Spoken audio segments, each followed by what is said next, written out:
Hello बच्चों, स्वागत है आप सबका हमारे इस नए लेक्चर में नंबर सिस्टम्स के। और बच्चों, आप सबको याद ही होगा कि हमारा जो लास्ट लेक्चर था उसमें हमने ये देखा था कि किस तरीके से हम बेसिक ऑपरेशंस परफॉर्म करते हैं रैशनल और इरैशनल नंबर पे, और किस तरीके से उसका सिंप्लीफिकेशन होता है। आज का लेक्चर बहुत ज़्यादा इंपॉर्टेंट बच्चों लेक्चर है। आज हमें रैशनलाइजेशन पढ़ना है, which is a very important topic, कि किस तरीके से आप डिनोमिनेटर में से इरैशनल नंबर हटा के रैशनल नंबर बना सकते हैं। ये जो टेक्निक होती है, इस टेक्निक को हम रैशनलाइजेशन बोलते हैं, जो हम अपने आज के लेक्चर में देखेंगे। तो मुझे पूरी उम्मीद है कि अभी तक के जो पिछले सारे लेक्चर्स थे उसको आपने बहुत बढ़िया तरीके से, बहुत सही तरीके से प्रिपेयर करके रखा है। चलिए स्टार्ट करते हैं अपना आज का लेक्चर।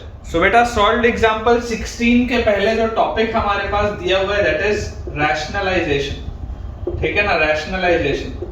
तो रैशनलाइजेशन का मतलब क्या होता है? रैशनलाइजेशन का बहुत सिंपली ये मतलब होता है कि रिमूवल ऑफ, आप मेरे साथ में बच्चों लिखेंगे, removal of irrational number, removal of irrational number from the denominator, from the denominator, removal of irrational number from the denominator and making it a rational number, and making it a rational number। ये हमारे पास topic है। ठीक है क्या? ये हमारे पास बच्चों topic है। अब इसमें आप इस बात को समझिए अच्छे से कि बेसिकली होता क्या है। जैसे आपके पास सॉल्व्ड एग्जांपल 16 है। सॉल्व्ड एग्जांपल 16 में आपको लिखा हुआ है कि आपको रैशनलाइज करना है, रैशनलाइज करना है ना, रैशनलाइज 1/√2, रैशनलाइज 1/√2। अब क्लियरली मुझे दिखाई दे रहा है कि डिनोमिनेटर में जो चीज लिखी है, डिनोमिनेटर में जो पूरी चीज लिखी है वो क्या है? वो एक इरैशनल नंबर है। डिनोमिनेटर में जो पूरी चीज है वो इरैशनल है। तो मैं ऐसा क्या करूं कि डिनोमिनेटर रैशनल बन जाए, है ना? Removal of irrational number from the denominator and making it a rational number. मतलब आपको कोई एक ऐसा स्टेप करना है, आपको कोई एक ऐसा स्टेप करना है जिससे कि आपका जो डिनोमिनेटर में इरैशनल नंबर था वो कन्वर्ट होके रैशनल में कन्वर्ट हो जाए। ठीक है? तो यार यहाँ से देखिए, आपको बच्चों जो बात समझ में आनी चाहिए कि अगर मैं आपको बोलता हूँ, आप अप्रोच समझिएगा कि multiply and divide, multiply and divide, multiply and divide by √2। अगर मान लीजिए मैं आपको बोलता हूं कि आप √2 से मल्टीप्लाई भी कर दीजिए और डिवाइड भी कर दीजिए। ठीक है? मान लीजिए अगर मैं आपको बोलता हूं कि आप √2 से मल्टीप्लाई भी कर दीजिए और डिवाइड भी कर दीजिए, तो इसका मतलब क्या होगा? इसका मतलब यहां से हमारे पास आ जाएगा कि ये 1/√2 तो पहले से था, मैंने √2 से मल्टीप्लाई भी किया, √2 से डिवाइड भी किया। जैसे ही मैंने ये वाला प्रोसेस किया, यहां से मेरे पास न्यूमरेटर में आ गया √2 और डिनोमिनेटर में मेरे पास आ गया √2 का स्क्वायर, जिसको कि मैं लिख सकता हूं √2 डिवाइडेड बाय 2। ये मेरे पास चीज आती है। क्लियरली आपको दिखाई दे रहा है कि ये जो चीज है और ये जो पूरी चीज लिखी हुई थी, ये दोनों चीजें सेम है। ये दोनों चीजें सेम है, इनमें कोई अंतर नहीं है, इनमें कोई भी अंतर नहीं है। Both of them are same. लेकिन बस हमने किया क्या है, हमने जो डिनोमिनेटर में पहले इरैशनल नंबर दिख रहा था उसको बहुत ही चतुराई से, बहुत ही इंटेलिजेंस से हमने बदल दिया एक रैशनल नंबर में। यही जो प्रोसेस होता है उसको हम रैशनलाइजेशन कहते हैं। जैसे कि आप इमेजिन करिए, मैं आपको छोटे छोटे एग्जांपल्स लेके बताता हूँ, ये आपकी बुक में नहीं दिए। जैसे मान लीजिए आपको रैशनलाइज करने बोला जाए 1/√3 को, तो आप इसको क्या बोलेंगे? आप बोलेंगे कि आप √3 से मल्टीप्लाई कर दीजिए, √3 से डिवाइड भी कर दीजिए, तो आपका रिजल्ट आ जाएगा √3/3, है ना? ये दोनों मल्टीप्लाई होंगे तो 3 आ जाएगा। या आप लिखिए, इमेजिन करिए आपके पास लिखा है 2/√5। मान लीजिए आपके पास सवाल लिखा है 2/√5।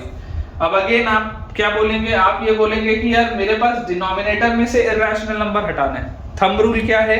थंब रूल है कि मुझे डिनोमिनेटर में से इरैशनल नंबर को हटाना है। तो अगर मुझे डिनोमिनेटर में से इरैशनल नंबर को हटाना है तो उसको हटाने के लिए मैं क्या करूंगा? मैं यहाँ पर बोलूंगा कि चलिए √5 से हम मल्टीप्लाई और डिवाइड करते हैं। तो देखिए न्यूमरेटर आपके पास क्या बन जाएगा? न्यूमरेटर आपके पास बन जाएगा 2√5 और डिनोमिनेटर आपके पास √5 का स्क्वायर मतलब 5। ये हो गया रैशनलाइज। बहुत आसान सा सवाल है।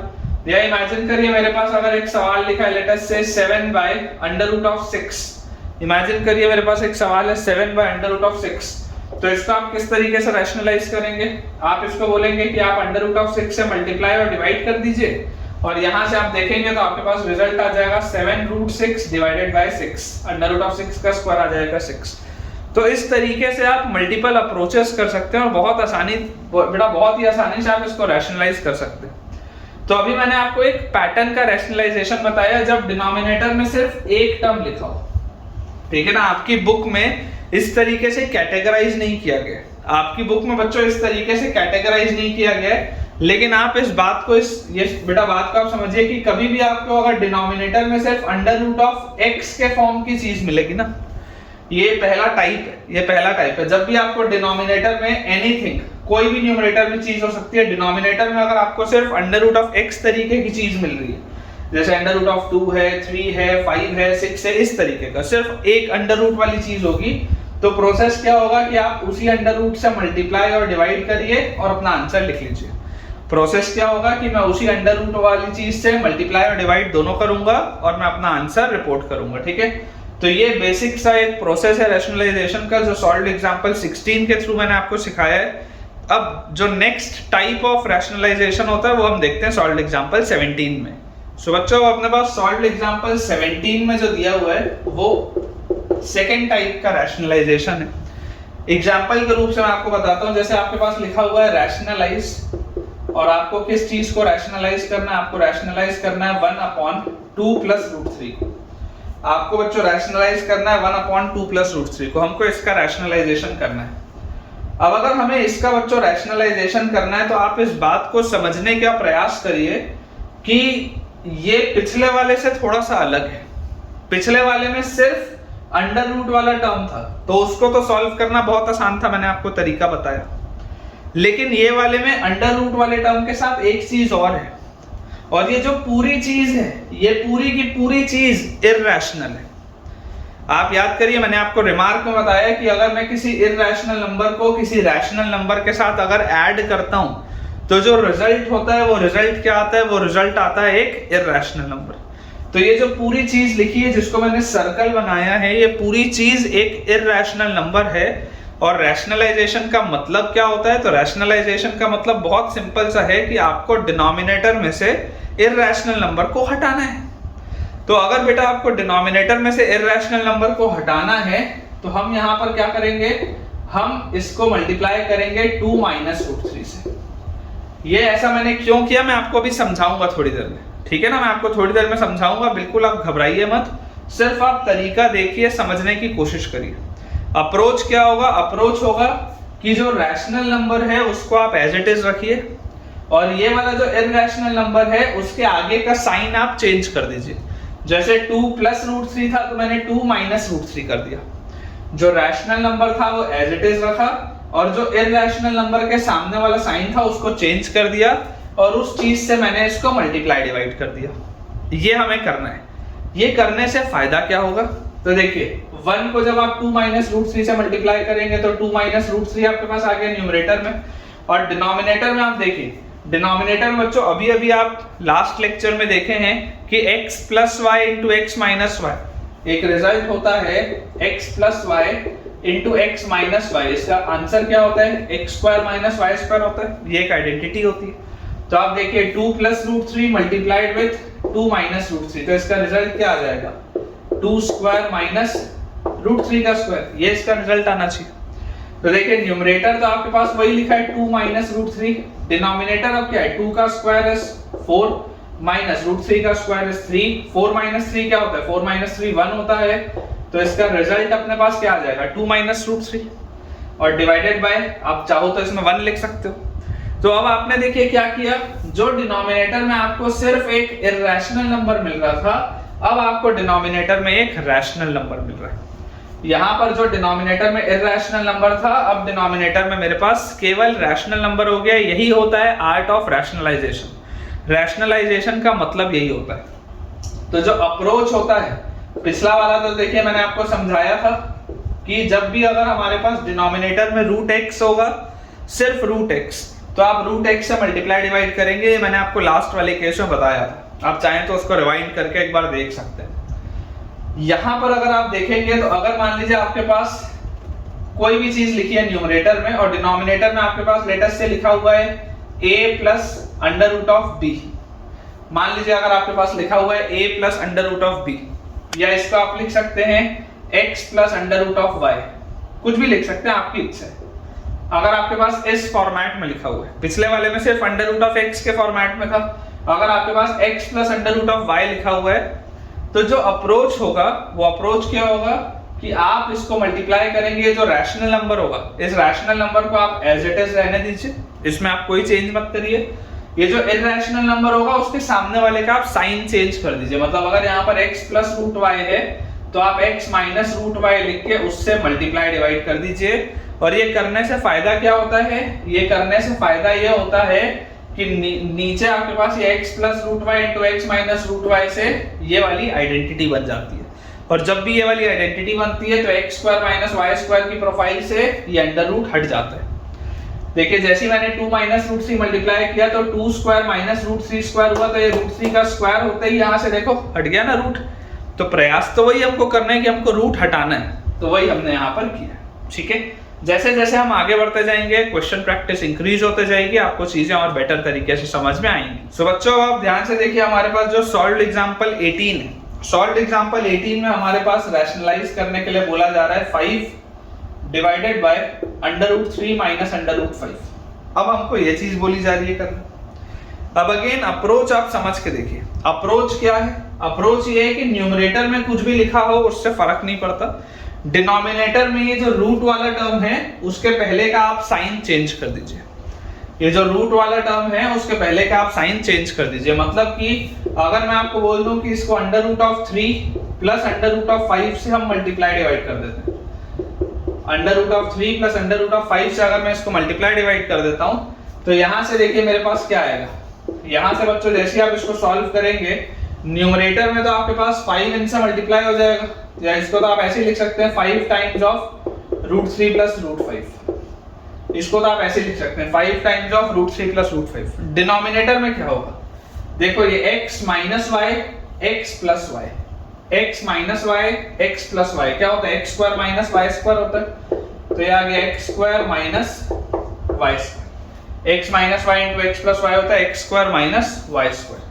तो यहाँ से अपने पास आ गया 5 times of root 3 plus root 5 divided by root 3 का स्क्वायर होता है 3, रूट 5 का स्क्वायर होता है 5, तो 3 माइनस 5 कितना आ जाएगा अपने पास, 3 minus 5 will be minus 2, 3 minus 5 will be minus 2। तो यहाँ पर आप नीचे क्या लिखेंगे, नीचे आप लिख देंगे माइनस 2, या आप इसको फाइनल आंसर ऐसे भी लिख सकते हैं minus 5/2 multiplied with root 3 plus root 5, minus 5/2 multiplied with root 3 plus root 5। अब इसी में किसी बच्चे के मन में ऐसा भी आ सकता था कि सर आपने ये वाले साइन को क्यों चेंज किया, आप इस साइन को भी तो बदल सकते हो। किसी बच्चे के मन में सवाल आ सकता था कि सर ये वाले माइनस को प्लस ना करके अगर मैं इसके सामने वाले प्लस को माइनस कर दूं तो, मतलब जो मैं बोलना चाह रहा हूं कि अगर आपके पास सवाल लिखा है 5/√3 माइनस रूट 5, मान लीजिए अगर आपके पास ये लिखा है, तो मैंने तो आपको सिर्फ यही बताया कि आप इररेशनल वाले के सामने का साइन चेंज कर दीजिए और उससे मल्टीप्लाई डिवाइड करिए। इमेजिन करिए अगर मैं इसको लिख दूं -√3 minus root 5 divided by -√3 minus root 5। Imagine करिए अगर मैं ये करूं, देखिए दोनों साइन नहीं चेंज करते, कोई एक साइन आपको चेंज करना है। जैसे पिछले वाले में मैंने √3 के सामने का साइन सेम रहने दिया था, √5 के सामने का साइन चेंज किया था। यहाँ पर मैं √5 के सामने का साइन सेम रहने दे रहा हूँ, √3 के सामने का साइन मैंने चेंज कर दिया। तो ये करते ही बच्चों आप देखो न्यूमरेटर में से अगर आप देखेंगे तो माइनस साइन तो आप कॉमन निकाल सकते हैं। जैसे ही आप न्यूमरेटर में से माइनस साइन कॉमन निकालेंगे तो ये आपके पास आ जाएगा -5 बाय या -5 इंटू अंदर अपने पास आ जाएगा √3 प्लस रूट 5। इसमें तो देखो कोई डाउट नहीं होना चाहिए, न्यूमरेटर में से मैंने माइनस कॉमन निकाल लिया तो 5 के साथ आ गया √3 प्लस रूट 5। अब डिनोमिनेटर को आप देखो, डिनोमिनेटर में ये वाली अगर पूरी चीज को मैं x बोलता हूं तो ये x प्लस y लिखा है और ये लिखा हुआ है x माइनस y, ये लिखा हुआ है x प्लस y, ये लिखा हुआ है x माइनस y। तो रिजल्ट क्या आएगा, x square minus y square, मतलब कि अपने पास आ जाएगा x square minus y square. ठीक है, थोड़ा सा ट्रिकी होता है, थोड़ा सा चीजें समझने में समय लगता है, लेकिन घबराने की बात नहीं है। तो यहाँ से आ गया -5 times √3 plus root 5 divided by, नीचे देखिए रूट 5 का square is 5, minus sign balance हो जाएगा तो 5 माइनस 3, तो रिजल्ट क्या आ गया, सेम रिजल्ट आ रहा है, minus 5/2 times root 3 plus root 5, result वही आएगा। रिजल्ट में बच्चों कभी भी कोई चेंज नहीं आएगा, आपको जिस भी प्रोसेस से करना हो आप इसे करके देख सकते हैं। मुझे पूरी उम्मीद है कि आपको ये चीजें अब समझ में आ रही होंगी। तो बच्चों अब एक्सरसाइज 1.4 के पहले एक लास्ट सवाल बचा हुआ है अपने पास, सॉल्व एग्जांपल 19 है, और 19 वाले सॉल्व एग्जांपल में आपको रैशनलाइज करना है 1/7 प्लस 3 रूट 1/7 प्लस 3 रूट 2, हमको इसको रैशनलाइज करना है केवल, मतलब बेहद आसान सा ये सवाल है। तो यहाँ पर बच्चों देखिए इररेशनल नंबर के सामने प्लस साइन है, अप्रोच क्या होगा, आप उसको माइनस साइन से चेंज कर दीजिए। तो यहाँ से अगर मैं आपको बोलूं कि 7 को एज इट इज रहने दो, और ये जो 3 रूट 2 था इसको आप माइनस 3 रूट 2 लिख दो, 7 को एज इट इज रहने दो और 3 रूट 2 को आप माइनस 3 रूट 2 लिख दो, उसी चीज से मैंने मल्टीप्लाई डिवाइड कर दिया, पॉसिबल। जब 1 को आप इससे मल्टीप्लाई करेंगे तो आपके पास आ जाएगा 7 माइनस 3 रूट 2, और डिनोमिनेटर अगर आप देखेंगे तो डिनोमिनेटर में आपको देखो बच्चों ध्यान से x plus y x minus y, तो x plus y into x minus y क्या होता है, x square minus y square, तो ये आपके पास आ जाएगा 7 स्क्वायर माइनस वाई स्क्वायर मतलब 3 रूट 2 का स्क्वायर, ये चीज हमारे पास आती है। और जैसे ही हमारे पास ये चीज आएगी तो देखिए रिजल्ट हमारे पास आ जाएगा 7 माइनस 3 रूट 2 डिवाइडेड बाय 7 का स्क्वायर होता है 49 माइनस रूट 2 का स्क्वायर होता है 2, 3 का स्क्वायर होता है 9, तो 9 इंटू 2 इज 18। 3 रूट 2 का जब आप स्क्वायर आपको करना बोला जाएगा, अभी अपन ये लॉज ऑफ एक्सपोनेंट्स में पढ़ेंगे, 3 रूट 2 का स्क्वायर मतलब होता है 3 का स्क्वायर इंटू रूट 2 का स्क्वायर, तो 3 का स्क्वायर 9, रूट 2 का स्क्वायर 2, तो आंसर 18 आता है, ठीक है, इसलिए मैंने 18 लिखा। तो यहाँ से अपने पास क्या रिजल्ट आ गया, 7 minus 3 root 2 divided by 49 minus 18 is 31, तो हमारा जो फाइनल आंसर आता है that is 7 minus 3 root 2 divided by 31, 7 minus 3 root 2 divided by 31, बिल्कुल सही। तो विद दिस बच्चों हम अपने आज के बेसिक से लेक्चर के एंड पे आते हैं। मुझे उम्मीद है कि आपको रैशनलाइजेशन का जो मैंने आपको कंसेप्ट समझाया है वो अच्छे से समझ में आया होगा। कोई डाउट अब आपके अगर मन में है अभी भी, तो या तो आप एक बार इस वीडियो को दोबारा रिवाइंड करके देखिए, या आप कमेंट सेक्शन में मुझसे अपने डाउट्स पूछ लीजिए। इन केस आपको अगर आज का लेक्चर अच्छा लगा है तो जल्दी से इस वीडियो को लाइक करें, चैनल को सब्सक्राइब करें, और अपने सारे फ्रेंड सर्कल में ट्यूशन के और स्कूल के, या आप अगर किसी कोचिंग इंस्टीट्यूट जाते हैं तो वहाँ पर भी जितने भी क्लास 9th और 10th के बच्चों से आप जानते हैं, आपका परिचय है, उन्हें इस वीडियो के लिंक को और इस चैनल को ज़रूर शेयर करें ताकि उन सबकी पढ़ाई बहुत बढ़िया तरीके से हो पाए। Thank you.